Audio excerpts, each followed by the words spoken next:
He was sitting across from his financial advisor, and he said something that made the whole room go quiet. "I don't want to invest. I want to buy things while I can still enjoy them." He had $11 million. dollars. He had 4 years to live. And in that moment, he understood something that most people spend their entire lives running from without ever catching up to it. Money isn't the thing. Time is the thing. Money is just the tool you trade for it badly, most of the time, without even realizing you're doing it.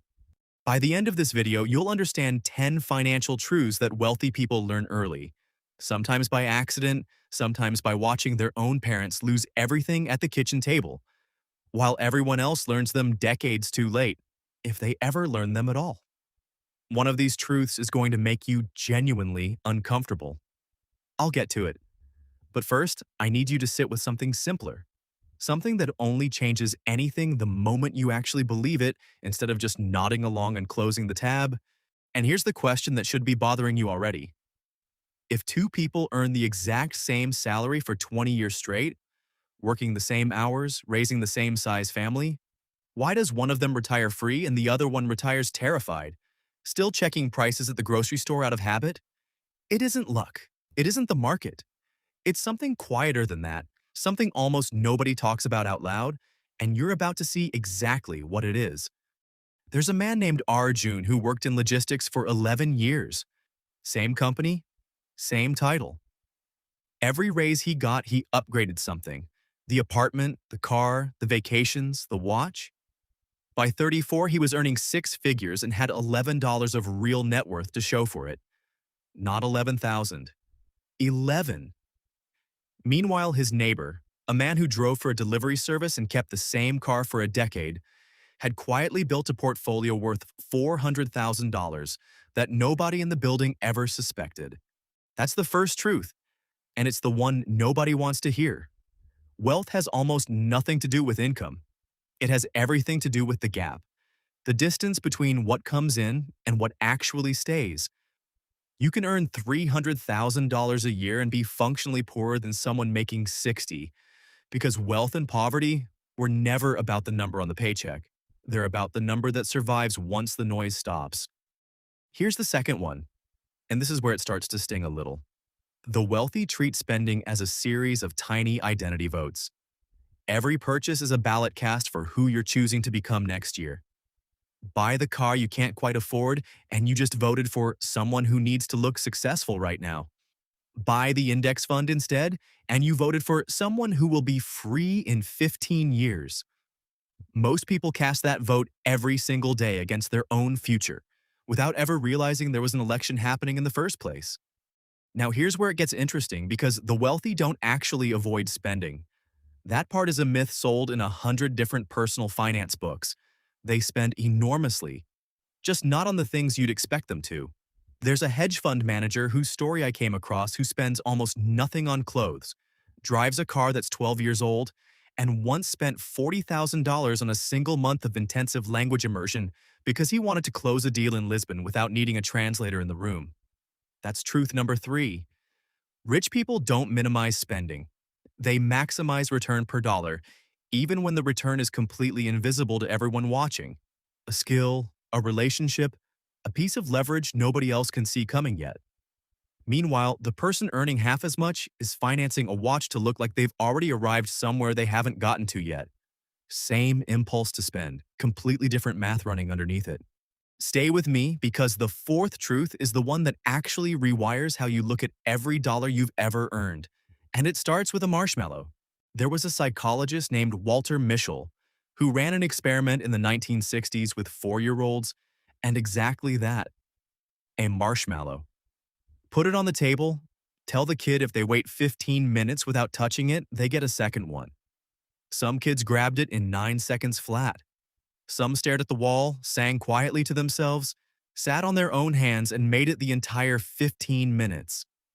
Decades later, researchers tracked those same kids down as adults.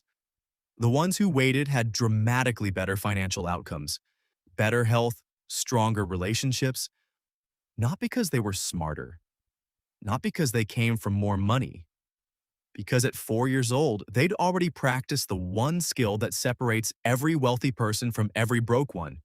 The ability to feel the pull of now and choose later anyway on purpose over and over, long before anyone ever handed them a paycheck to prove it with.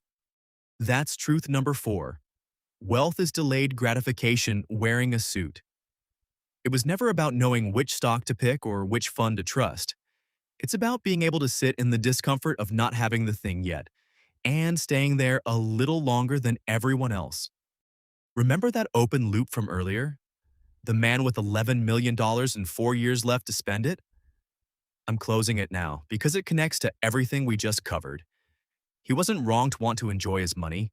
He'd spent 30 years deferring gratification, building the number, waiting patiently for later, and later arrived as a diagnosis instead of a vacation.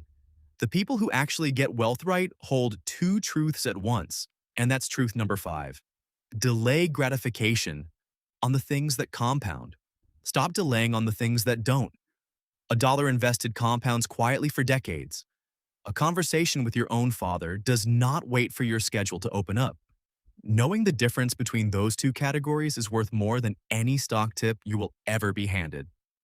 Let's talk about truth number 6, because it explains why so many genuinely smart people stay broke their entire working lives. Debt isn't good or evil. It's a mirror. The wealthy use debt to acquire things that make them money. A rental property, a small business, equipment that produces income long after the loan is paid off. Everyone else uses debt to acquire things that start losing value the second they leave the store. A car depreciates the moment it touches the driveway.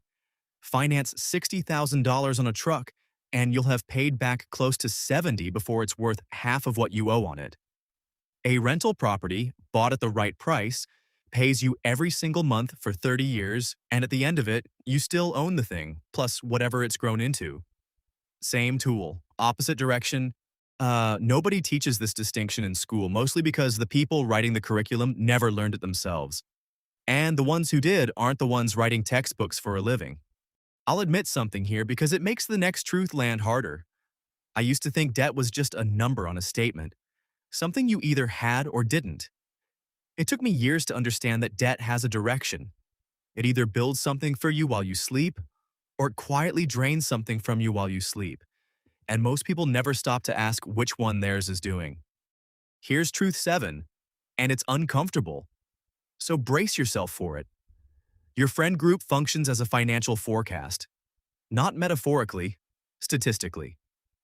If your 5 closest friends are all stretched thin on credit cards, there's a real chance you will be too within a few years, even if you're currently doing better than every one of them. Financial behavior spreads the way a cold spreads through an office. You don't consciously decide to spend more the moment your friends renovate their kitchen. You just find yourself 6 months later getting quotes from 3 different contractors, absolutely convinced it was your own idea the whole time. It shows up smaller too.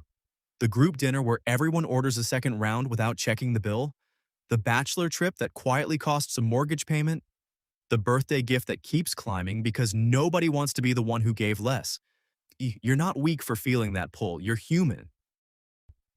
But the people who build real wealth eventually get deliberate about who they let set the baseline, because the baseline is doing more work than the paycheck ever will. Now a small reward, because you've stuck with me this far and you've earned one. Truth 8 is the one that feels like cheating once you actually understand how it works. Wealthy people don't budget by cutting things out. They budget by automating things away. The moment income lands, before it ever touches their hands, a fixed percentage disappears straight into investments, automatically, invisibly, without a single moment of internal negotiation. Willpower is a terrible long-term financial strategy because willpower runs out by Tuesday afternoon, usually somewhere near the checkout line. Automation never gets tired. It doesn't argue with you in the cereal aisle. It simply moves the money before you're ever given the chance to talk yourself out of it. 20% gone before you even see the number in your account. A year later, you don't miss it because you were never given the chance to get used to spending it in the first place. If nobody ever showed you how to actually set that up, that's exactly the kind of thing worth subscribing for, because it's coming in a future breakdown. Here's the pivot. And this is the part that changes how you should look at everything I've told you so far. All 7 of those truths sound like they're about discipline, restraint, saying no to yourself over and over until you die rich and quietly exhausted. That's the version of wealth that gets sold to you in most personal finance content, and it's incomplete. Maybe even a little dishonest about how this actually feels from the inside. It makes wealth sound like a life sentence of denial, which is exactly why most people quietly give up on it around March, promise themselves they'll start again in January, and repeat that cycle for a decade without ever noticing the pattern. The genuinely wealthy people I've studied don't experience it as restraint at all. Somewhere along the way, they rewired what actually produces pleasure for them. The small hit of dopamine that used to come from a new pair of shoes now comes from watching a brokerage balance shift. The rush that used to come from a weekend trip put on credit now comes from checking a number that's quietly compounding while everyone else is asleep. This is truth number 9, and it's the real secret nobody ever puts in the thumbnail. You don't beat temptation by fighting it forever. You beat it by becoming a person who genuinely wants something else more. Discipline is what carries you for the first 2 years. After that, if you did it right, it stops being discipline and quietly becomes identity instead. Which brings us to the last one. Truth number 10, the one that ties every other truth together into a single knot. The wealthy learn early that money was never actually the goal to begin with. It's the byproduct of solving a real problem well, repeatedly, for people who are genuinely willing to pay for it. Think about the local shopkeeper who built 4 stores out of 1. He didn't wake up chasing a number on a screen. He woke up obsessed with never running out of the one item his regulars always needed, and the money followed him around like a shadow. He eventually stopped even noticing. Chase the number directly and it slips through your fingers like sand through a closed fist, every single time. Chase the value you create instead, and the number starts chasing you back. So here's where that leaves you at whatever hour you happen to be watching this. Most people will watch a video exactly like this one, feel a small spark somewhere in their chest, and go right back to being the version of themselves that clicked play in the first place. That's not a judgment on you. That's simply what happens to information that never gets attached to an actual decision. So make one, just one. Pick the single truth out of these 10 that stung the most. Maybe it was the friend group, maybe it was the automation, maybe it was the $11 sitting where 400,000 should have been, and change one specific behavior connected to it before the week is over. Not everything at once. One thing, done properly, done. Because the gap between the people who stay quietly broke their whole lives and the people who quietly become wealthy was never really about intelligence, or luck, or which stocks they happened to pick at the right time. It was always about which of these truths they let themselves actually hear early enough to still do something about. You just heard all 10. Think about the man from the beginning of this video, the one with $11 million and 4 years left on the clock. He didn't need a better financial truth. He needed someone to tell him 20 years earlier that the two lists, the list of things that compound and the list of things that don't, were never supposed to be treated the same way. You still have time to build both lists correctly. That's the entire difference between where he ended up and where you're allowed to end up instead. What you do in the next 7 days is what decides which side of that gap you end up standing on for the rest of your life. Not the next 10 years, the next 7 days. That's how small the actual starting point is, every single time. If this resonated with you, like the video, share it with someone who needs it, and subscribe to continue this journey with me.